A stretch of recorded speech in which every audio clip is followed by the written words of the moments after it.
উত্তরণের পক্ষ থেকে সমস্ত ছাত্রছাত্রীদেরকে স্বাগত জানাচ্ছি। আমি তোমাদের মাস্টারমশাই প্রদীপ কুমার বসাক। আশা করি তোমরা সবাই ভালো আছো। আমরা যথারীতি আমাদের যে অধ্যায় সেই অধ্যায়ে ঢুকে যাচ্ছি। আমরা জানি যে আমরা উচ্চ মাধ্যমিক ইতিহাস বই স্বদেশ এবং বিশ্ব নিয়ে আলোচনা করছি। এই ইতিহাস বইয়ের আজকে আমরা যে অধ্যায় নিয়ে আলোচনা করব সেটি হলো ষষ্ঠ অধ্যায়। তোমরা সবাই জানো ষষ্ঠ অধ্যায়ের বিষয় হলো দ্বিতীয় বিশ্বযুদ্ধ এবং উপনিবেশ। এই ষষ্ঠ অধ্যায়ের উপ অধ্যায় ক অর্থাৎ ভারত 1940 থেকে 1946 এই বিষয়টা নিয়ে এই উপ অধ্যায় নিয়ে আমরা আলোচনা করছি। এই উপ অধ্যায়ের আজকের আলোচনার বিষয় লিন-লিথগো প্রস্তাব 1940 খ্রিস্টাব্দের এবং 1942 খ্রিস্টাব্দের ক্রিপস মিশন। এই দুটো বিষয় নিয়ে আজকে আমরা আলোচনা করব। তাহলে প্রথমেই আমরা কি আজকে জানতে পারবো এসব আমরা দেখে নিই। আমরা দ্বিতীয় বিশ্বযুদ্ধ এবং ভারতের রাজনীতি নিয়ে আলোকপাত করব। তারপরে আমরা লিন-লিথগো প্রস্তাব 1940 খ্রিস্টাব্দের সেটিকে নিয়ে সংক্ষেপে আলোচনা করব। তারপর ক্রিপস মিশন 1942 খ্রিস্টাব্দের ক্রিপস মিশনের ওপর আলোচনা করব সংক্ষেপে, এবং ভারতীয় রাজনৈতিক দলগুলির প্রতিক্রিয়া বিষয় নিয়েও আমরা সংক্ষেপে দেখে নেব। তাহলে আমরা আমাদের যে মূল আলোচনার বিষয় দ্বিতীয় বিশ্বযুদ্ধ এবং ভারতের রাজনীতি এই বিষয়টা নিয়ে আলোকপাত করি।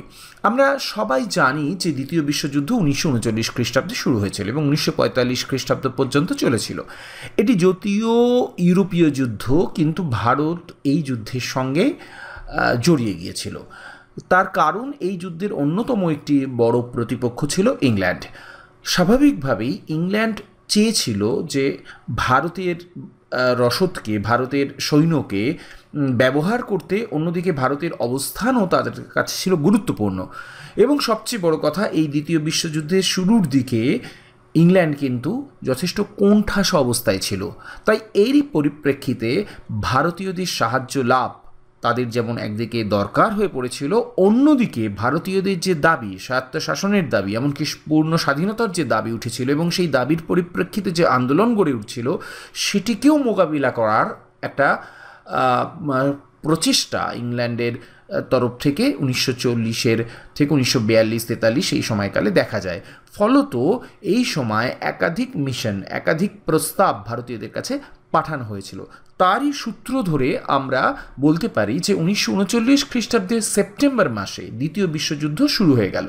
বড়লাট লিন-লিথগো ভারতকে যুদ্ধরত দেশ হিসেবে ঘোষণা করে দেন, কিন্তু তার পূর্বে ভারতীয়দের সঙ্গে কোনো আলোচনাই কিন্তু তিনি করেননি। উপরন্তু ভারত রক্ষা আইন এবং অন্যান্য দমনমূলক আইন জারি করেন। স্বভাবতই কংগ্রেস এবং ভারতীয় নেতৃবৃন্দ তারা হতাশ হয়, শুধু হতাশ হয়নি, তারা ক্ষুব্ধ হয়েছিল। এই পরিপ্রেক্ষিতে কংগ্রেস ভারতের স্বাধীনতার বিষয়ে সুস্পষ্ট প্রতিশ্রুতি দাবি করে। প্রত্যুত্তরে ভাইসরয় ভারতীয়দের স্বাধীনতা প্রদানের বিষয়টি প্রতিশ্রুতি না দিয়ে 1935 সালের যে ভারত শাসন আইন তার কিছু পরিবর্তনের মাধ্যমে ডোমিনিয়ন স্ট্যাটাস দেওয়ার পক্ষপাতী ছিলেন।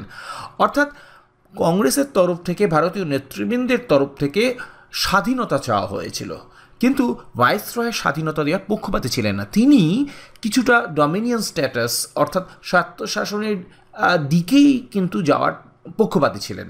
ফলত একটা দর কষাকষির একটা পরিস্থিতি কিন্তু তৈরি হলো, একদিকে ব্রিটিশ কর্তৃপক্ষ, অন্যদিকে ভারতীয় নেতৃবৃন্দের মধ্যে। 29 অক্টোবর কংগ্রেসি মন্ত্রিসভাগুলি পদত্যাগ করলে মুসলিম লীগ, মূলত মুসলমানেরা উচ্ছ্বসিত হয়ে ওঠে। জিন্না ওই দিনটি মুক্তি দিবস হিসেবে ঘোষণা করেন। মাথায় রাখতে হবে, আমরা যে সময়টা নিয়ে আলোচনা করছি 40-এর দশক, 1940 থেকে 1942 খ্রিস্টাব্দে, এই সময় ভারতবর্ষের রাজনীতি এবং স্বাধীনতা আন্দোলন কিন্তু একটি জটিল পর্বে দিকে গেছে। কারণ সরল রৈখিক নয়, কারণ এইখানে কংগ্রেসের নেতৃত্বে যেমন মূল স্রোতের আন্দোলন হচ্ছে, ঠিক পাশাপাশি জিন্নার নেতৃত্বে মূলত মুসলিম লীগ তারা কিন্তু দর কষাকষি শুরু করে দিয়েছিল। তারা কিন্তু ভিন্ন রাষ্ট্র গঠনের প্রস্তাবও তুলেছিল। ফলত এই দর কষাকষি অর্থাৎ সাম্প্রদায়িক ভিত্তিতে দর কষাকষি, ভিন্ন রাষ্ট্রের যে দাবি, এই দাবি কিন্তু পরবর্তীকালে ব্রিটিশ সরকার যে প্রস্তাবগুলি পাঠিয়েছিল, যে মিশনগুলি পাঠিয়েছিল, তার সঙ্গে কিন্তু সংশ্লিষ্ট হয়ে গিয়েছিল। এদিকে 1940 খ্রিস্টাব্দের এপ্রিল মাস থেকে মিত্রশক্তি অর্থাৎ ইংল্যান্ড কোণঠাসা হয়ে পড়ে। ইংল্যান্ডের ওপর জার্মানি ব্যাপক হারে বোমাবর্ষণ শুরু করে। ফলত ইংল্যান্ডের এই অবস্থায় কিন্তু ভারতীয়দের সমর্থন এবং সহযোগিতা লাভ করা একান্ত জরুরি হয়ে পড়েছিল। তারই ফলশ্রুতি হিসেবে কিন্তু এই লিনলিথগো প্রস্তাব 1940 খ্রিস্টাব্দের ভাইসরয় লিনলিথগো 8ই আগস্ট তার বিখ্যাত এই প্রস্তাব পেশ করেন। এতে কি বলা হয়? এতে বলা হয় যুদ্ধান্তে ভারতকে একটি ডোমিনিয়ন মর্যাদা অর্থাৎ ডোমিনিয়ন স্ট্যাটাস দেওয়া হবে। বড়লাটের কার্যনির্বাহী সমিতিতে ভারতীয় সদস্য সংখ্যা বৃদ্ধি করা হবে। যুদ্ধ শেষ হলে ভারতীয় প্রতিনিধিদের নিয়ে সংবিধান রচনার জন্য গণপরিষদ বা সংবিধান সভা গঠন করা হবে। ভারতীয় প্রতিনিধিদের নিয়ে একটি যুদ্ধ উপদেষ্টা পর্ষদ গঠন করা হবে। ব্রিটিশ সরকার এমন কোনো ভারতীয় সরকারকে মেনে নেবে না যা ভারতীয় জনগণের একটা বড় অংশের কাছে গ্রহণযোগ্য হবে না। বলা বাহুল্য, কংগ্রেস এবং মুসলিম লীগ কাউকেই কিন্তু লিনলিথগো প্রস্তাব বা আগস্ট প্রস্তাব সন্তুষ্ট করতে পারেনি। খুব স্বাভাবিক কারণ এখানে কিন্তু কোথাও স্বাধীনতার কথা বলা হচ্ছে না, ডোমিনিয়ন স্ট্যাটাসের কথা বলা হচ্ছে, কিন্তু ভারতীয়রা কিন্তু তখন স্বাধীনতা চাইছে। সবচেয়ে বড় কথা হলো যে এখানে আরেকটা জিনিস যেটা খুব গুরুত্বপূর্ণ হচ্ছে যে ভারতের যে সাম্প্রদায়িক কাঠামো বা সম্প্রদায়গত কাঠামো, বা আরও সহজ করে বলা ভালো যে হিন্দু মুসলমানের যে বিভাজন, সেই বিভাজনটাকে কিন্তু উস্কে দেওয়া হচ্ছে, যেটা কংগ্রেসের কাছে কিন্তু গ্রহণযোগ্য নয়। আবার মুসলিম লীগ তারা আবার আলাদাভাবে তাদের যে রাষ্ট্র গঠনের যে দাবি তুলেছিল, সেই দাবির কথাও কিন্তু এখানে স্বীকার করা হয়নি। ফলে মুসলিম লীগ এটাকে খুব সহজভাবে মেনে নিতে পারেনি। গান্ধীজির নির্দেশে বিনোবা ভাবে ব্যক্তিগত সত্যাগ্রহ আন্দোলন শুরু করেন। প্রচুর সত্যাগ্রহী কারাবরণ করেন। 1941 খ্রিস্টাব্দের শেষ দিকে এই আন্দোলন বন্ধ হয়ে যায়। অর্থাৎ বোঝা গেল যে লিনলিথগো প্রস্তাব কিন্তু খুব একটা কার্যকর হতে পারল না। সোজা কথায় বলা ভালো, এটা প্রায় ব্যর্থ হলো। এই মতো অবস্থায় ব্রিটিশ সরকার 1942 খ্রিস্টাব্দে মরিয়া হয়ে ক্রিপস মিশনকে পাঠান। 1941 খ্রিস্টাব্দে 7ই ডিসেম্বর জাপান অক্ষশক্তিতে যোগদান করলে দ্বিতীয় বিশ্বযুদ্ধ ভয়াবহ হয়ে ওঠে। অর্থাৎ এর আগে জার্মানি ইটালির আক্রমণেই কোণঠাসা হয়ে পড়েছিল ইংল্যান্ড। এরপরে আবার প্রশান্ত মহাসাগরীয় অঞ্চলে জাপান অক্ষশক্তিতে যোগদান করে, ফলে বিশ্বযুদ্ধ কিন্তু ভয়াবহ আকার ধারণ করে। মাথায় রাখতে হবে যে একদিকে পশ্চিম সীমান্ত থেকে আক্রমণের যেমন আশঙ্কা ছিল জাপানের উত্থানের ফলে, পূর্ব সীমান্ত থেকেও কিন্তু এই ভারত বা যে ব্রিটিশ সাম্রাজ্য, সেই সাম্রাজ্য আক্রান্ত হতে পারত। ফলে ব্রিটিশ প্রশাসন কিন্তু ভারতীয়দের সাহায্য লাভের জন্য মরিয়া হয়ে উঠল। জাপান অল্প সময়ের মধ্যে ফিলিপাইন, ইন্দোচীন, মালয় অধিকার করে বার্মার দিকে এগিয়ে যায়। স্বভাবতই ভারতে জাপানি আক্রমণের সম্ভাবনা প্রবল হয়ে উঠেছিল এবং ইংরেজ সরকার জানতো যে ভারতীয়দের সাহায্য ব্যতীত এই আক্রমণ কিন্তু, অর্থাৎ জাপানি আক্রমণ প্রতিহত করা সম্ভব নয়। এটা ব্রিটিশ সরকার কিন্তু বুঝতে পেরেছিল। স্বভাবতই এই যুদ্ধে ভারতীয়দের সাহায্য লাভের বিনিময়ে ভারতীয়দের স্বশাসনের দাবিকে মেনে নেওয়ার জন্য একটা চাপ তৈরি হয়েছিল। অর্থাৎ মিত্রশক্তির যারা অন্য দেশ, তারা ব্রিটেনের উপর চাপ তৈরি করলো যে তোমরা ভারতীয়দের যে দাবি, সেই দাবি কিছুটা অন্ততপক্ষে মেনে নাও, তাদের দাবিগুলোকে মান্যতা দাও, তাদের কিছু সুযোগ সুবিধা দাও।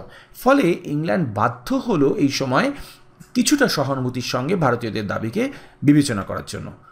আর এর জন্যই কিন্তু ক্রিপস মিশন 1942 খ্রিস্টাব্দে 1942 খ্রিস্টাব্দে ফেব্রুয়ারি মাসে চীনের রাষ্ট্রপতি চিয়াং কাইসেক ভারতে আসেন।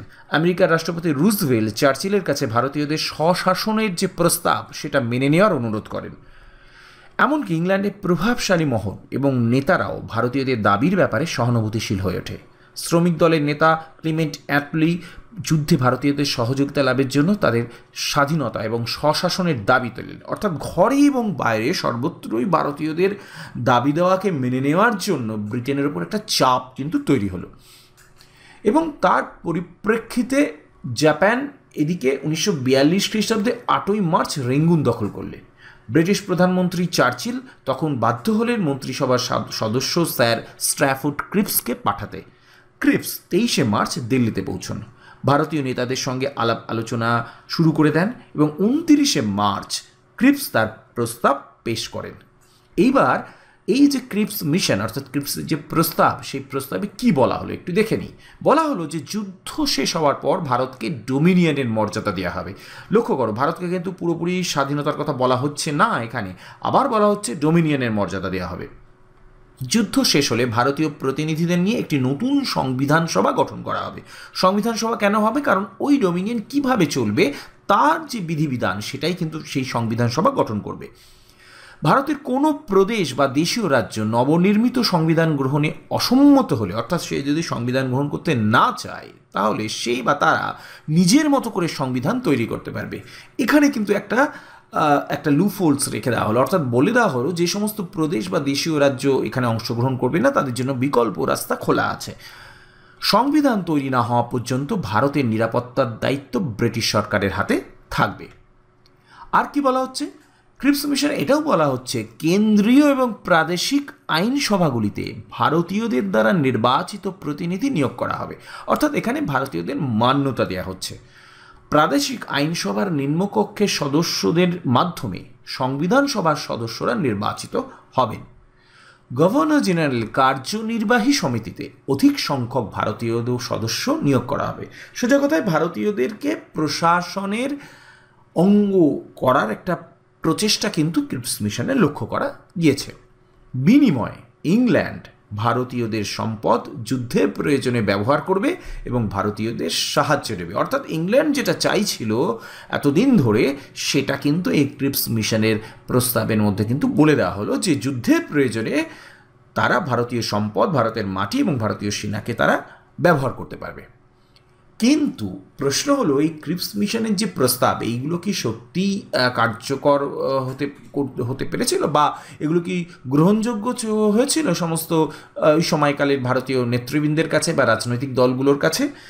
দেখা যাচ্ছে যে এই ক্রিপস মিশন কিন্তু খুব একটা গ্রহণযোগ্য হয়নি। কংগ্রেসের কাছেও হয়নি, মুসলিম লীগের কাছেও হয়নি, অধিকাংশ ভারতীয়ের কাছেই হয়নি। কেন? এই প্রস্তাবে পূর্ণ স্বাধীনতার কথা বলা হয়নি, শুধুমাত্র ডমিনিয়ন স্ট্যাটাসের কথা বলা হয়েছে মাত্র।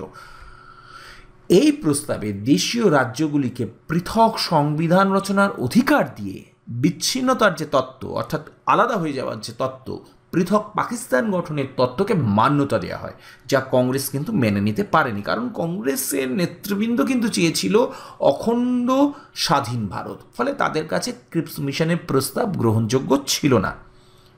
প্রদেশের তুলনায় কেন্দ্রের হাতে কিন্তু ক্ষমতা তুলে দেওয়া হয়েছিল। আমরা যদি ক্রিপস মিশনের প্রস্তাবগুলো আরেকবার দেখি বা আরেকবার শুনি, তাহলে কিন্তু এটা পরিষ্কারভাবে বুঝতে পারব। ফলত আমরা মোটামুটি, প্রিয় ছাত্রছাত্রী, তোমরা যারা এতক্ষণ ধরে ভিডিওটি দেখলে, তোমাদের প্রত্যেককে ধন্যবাদ জানাচ্ছি, আপনাদেরকেও ধন্যবাদ জানাচ্ছি। আমরা দ্রুত ফিরে আসছি আরও অনেক ভিডিও নিয়ে। আপনারা প্রত্যেকে সুস্থ থাকুন, ভালো থাকুন, আনন্দে থাকুন। ধন্যবাদ।